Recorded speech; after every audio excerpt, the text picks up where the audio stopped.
After living 4 months under a staggering war in Gaza, 26 Palestinian children finally made it to safety.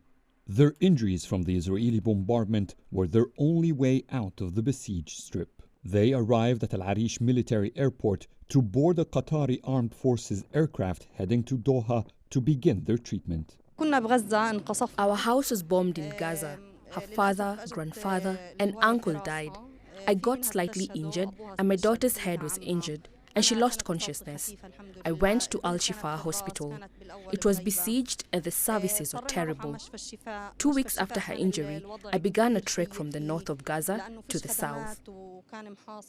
12-year-old Arwa tells me that a tank crushed the bones in her legs after she saw her father and young sister die before her eyes. So young to face such tragedies, Arwa can't help but smile, knowing that death will no longer chase her.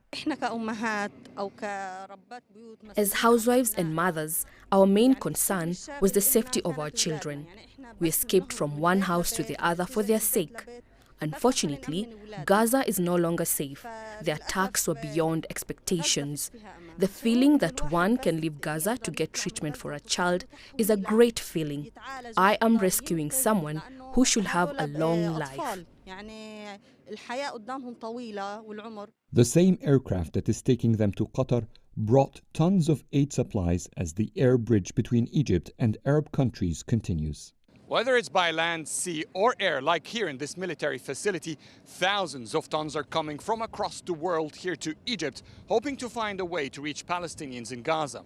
But this massive global effort comes at a bottleneck at Rafah passage, where aid flow slows significantly. Mahmoud Abdelaziz has just offloaded his truck in Gaza. He's coming to Rafah to reload and go through the border once again. We reached the passage in the morning and left by sunset. That whole time was spent only on inspections at the Israel passage. They search us in many stages. They search us once, then we go through an X-ray device. Then we get searched again. We load the truck, pass another X-ray scanner, and then they get dogs to sniff the trucks. I have never seen such security measures. It's tough. Mahmoud tells me that it usually takes him about 3 to 5 hours in total to get through the Israeli security measures. That's in addition to the time he waits in long truck queues. So far, around 11,000 trucks have managed to deliver aid to Gaza. Adel Mahroui, CGTN, Rafah, Egypt.